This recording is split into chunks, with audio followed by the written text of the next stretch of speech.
hopefully, hopefully this is private. I am trying out, trying to do the two things like Dana over on Triple C and Joe, Dana. And I want to be able to do, like crafts with me, like this. Now, I know I'm on the wrong type of tripod, but trying to see if this is even going to work. And I'm hoping that I am not. I try to do this privately, so hopefully that's going to be fine. So I'm just going to do it for about 15 minutes. And so what I'm doing is I have one camera on my hands, and then I have my phone right there. So I wanted to try and do a um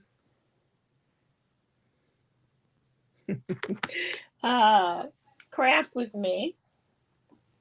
And I probably won't ever really do a crochet craft with me, but maybe I will. If I can do it like this, I will, because then I can just chat with you guys and hopefully this will work out. So what I'm trying to do is figure out the camera. Okay, so my hands need to be kind of like this.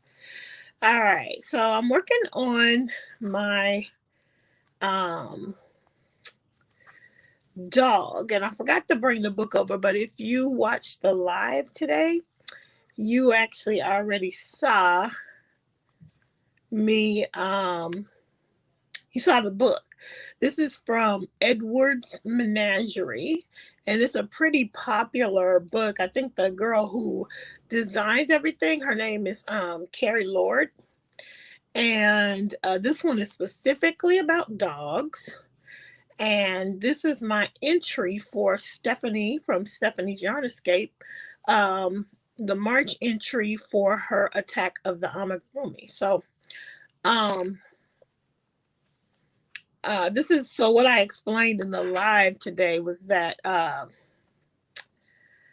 the way these patterns work, and like I forgot to bring the book over, but the way the patterns work is all of the dogs have the same body and the same four legs. And so the only thing that you do is I think that's different would be like the head and the tail. And that's how you make the dog look different. So this one, I think I'm making Eleanor the Labrador. And I am using, which I showed on the live today, I'm using, can you see it? Loops and Threads, Charisma Tweed Hues. And the colorway on this one is Wood Grain. So I could show you it here as well. And I showed earlier, so my bag is all my body is already made, and I like how it's coming out. If I had brought the pattern over here, you would see the way she made it was in a she made it in a number 3 weight. The yarn she uses for all of hers, the designer, is the number 3 weight, but in the book it does show you how to adjust the size. If you want it bigger, just use bigger yarn with the appropriate hook. And I had actually started it in worsted weight, and I could see that it was going to be fairly small. And so I didn't want to have a really small dog. I like substantial amigurumis. And so I just went ahead and decided to go ahead and do it in this number 5 bulky. And so hopefully there's not a lot of feedback, because what I've done, I took all of Dana's hints. She was kind enough to tell me how she's doing it, because I knew this is what she was doing, but I couldn't figure out how I was trying to do it, and I had so much feedback. So if you actually end up seeing this video, it means I got it right. So anyway, before I even saw in the book that they talked about the different sizes of yarn, I'd already decided that I wanted to make it with this bulky because I want a substantial amigurumi. I don't want a tiny one. And so yeah, that's what I decided to do. So anyway, and I was saying on my live today that I really love to go ahead and use a self striping yarn for amigurumi and just let it go. Just let it go with whatever way it falls. So if you remember, like all the unicorns that I have made, the arms and legs will have different colors because I'm just using a cake yarn, and wherever those colors fall, they fall. So yeah, so what I'm doing now is I have to do like 15 rounds here, I think. I took that out too soon. Or I have to, because and then I have to make 4 of these. And then I'll be on to the head and I'll have my entry done. But so many things to do. Anyway, I thought that these colors are perfect for dogs. Because even though it's not going to be a solid color dog, it's still nice and neutral. So I'm looking forward to seeing how this works out. But he's going to have different color arms and legs. And so you can see that, let me show you which one I'm trying to show you. So this, see where I'm at? I'm like at this repeat now, and that's going to be one of the legs. But you know, the next leg won't even have the dark brown in it. So I think it's still going to be cute though. So that's my plan there. Anyway, I just, I discovered, so the chat will be about amigurumi. After I made the polar bear, I think I have to admit a couple things. I'm starting to favor the tulip hooks. I have been using them on everything. I'm not using it on this because I really love this hook. This is my mermaid tail. I'm trying to get it in the camera.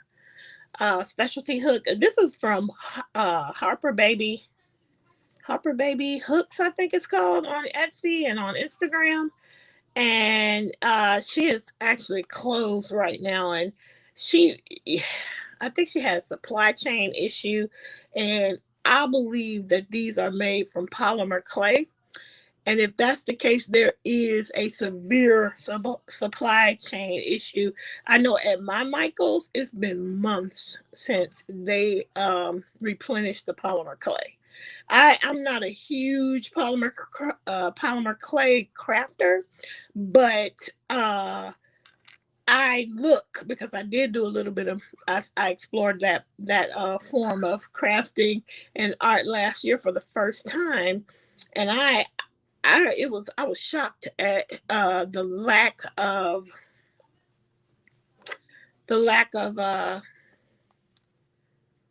polymer clay in the store.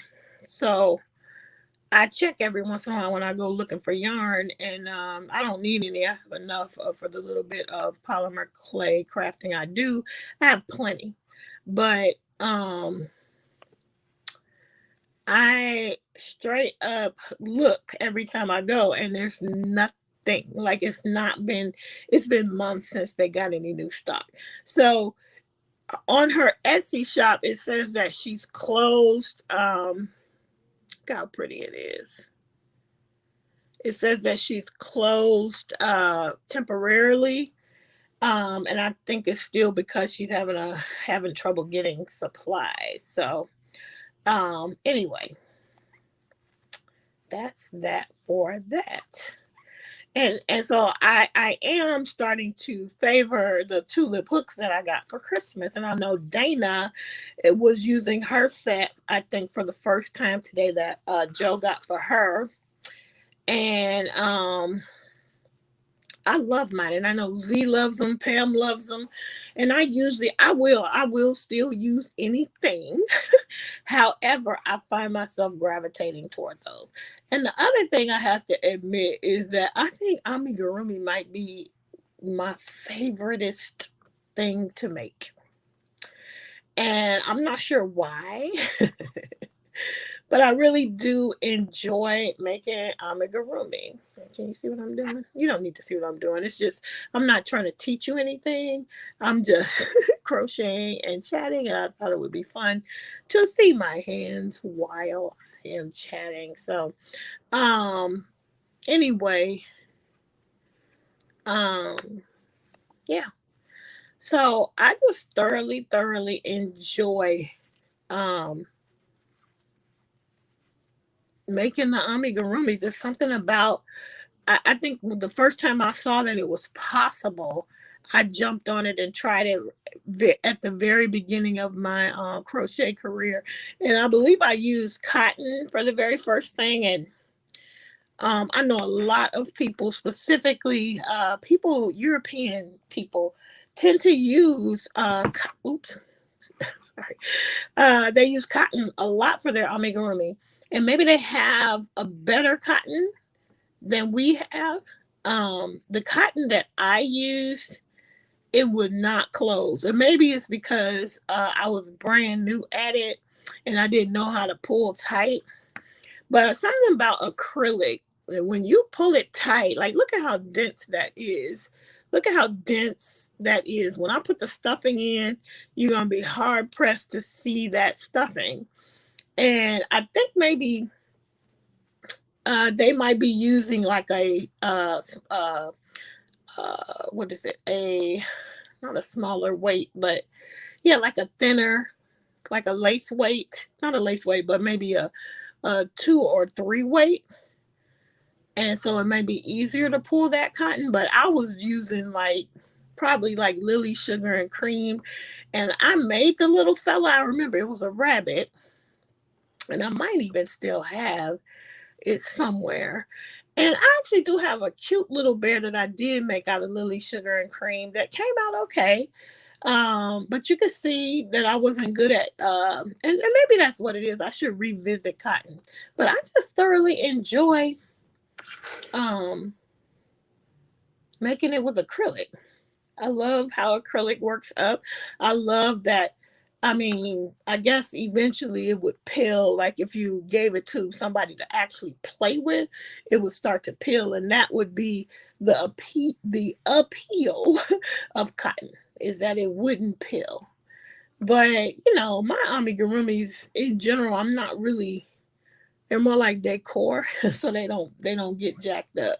But well, let me just say the ones that I have given to my son, by the time he finished drop kicking and swinging it by one arm, yeah, they take a beating. That's why I don't give him many of them, because especially ones that I really love, I think, oh no.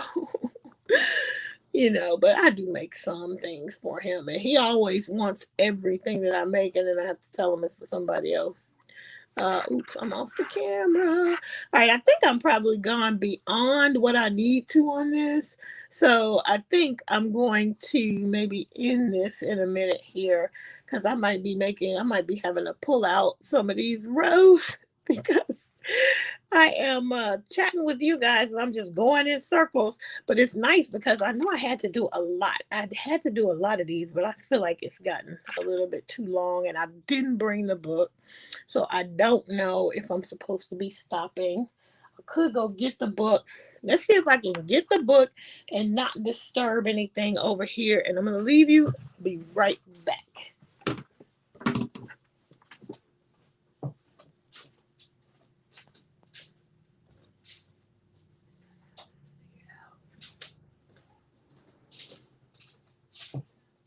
Okay, guys, I'm back. So it's this book here, which I showed on the live today. So what I was saying is that, can you see that without showing? I just showed you the whole pattern. Okay, hold on. If you get the pattern, you get the pattern. I'm not going through all that. Okay, so look, every animal has the same body and the same legs. And then you go through, I think I was supposed to do 15 rounds, so hopefully I didn't go beyond that. And then you go through and you switch it up for each dog. So look at, like, this dog is called a porcelain. I have never heard of a porcelain. Or is it porcelain? So same body, but then you just change the hair. Look at Millie the poodle, guys. I would never make her unless I made her white because that's too dark. But she's cute, right? She's super cute. And this is the dog de Bordeaux. Look at this dog. Look at this dog. Cute. And I shared on the live, I got this book on Book Outlet. It is available on Amazon. I didn't pay anywhere near that. So it was $16.99 on Amazon Prime right now. But I'm pretty sure that I got it on Book Outlet. I'm trying to remember which camera to look at. And look at the Scottish Terrier. I hope you can see that. So you just switch out how you make the head. And I don't know if there's tails on these things. There's a pug in here. And I'm going to show you the one that I'm making, which is one of the beginner ones. And no, yeah, there is a tail on all of them. So this, wait, who asked me if there was a bulldog? There's a French bulldog. Teresa, there's a French bulldog. But this is the one I'm making. Eleanor the Labrador, the lab. You see it? All right, so here is Enzo the French bulldog. Sweet Tea, did you ask me about a bulldog? This is it. No, you said pit bull. I don't think there's a pit bull. But look at the okay, I'm gonna show you one more you have to see. Oh, there's a border collie. I'm trying to find the oh my god, no, not that spaniel. There's another spaniel or Irish setter. Let me look at that. Let me look at the table of contents so I can show you guys this Irish setter. I think it's an Irish setter. Let's see, spaniel. Maybe it's a cocker spaniel. That's what it is. Not a setter, but a spaniel. Cocker spaniel. Oh my goodness, guys. Can you look at this? Can you see how cute that dog is? Ooh. So cute. Absolutely love it. All right. So I think the experiment is over. I think that it worked out. I wonder if I should have just done it like that and you would have been able to see it better.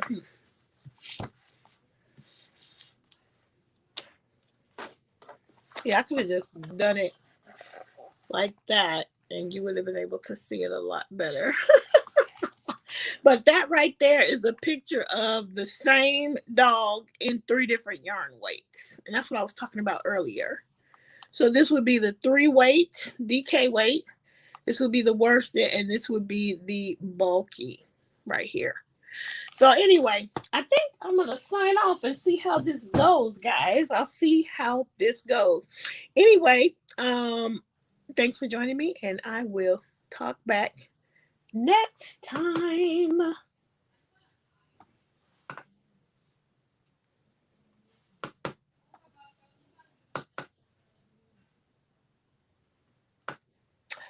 So my live didn't end yet. Okay, I said end.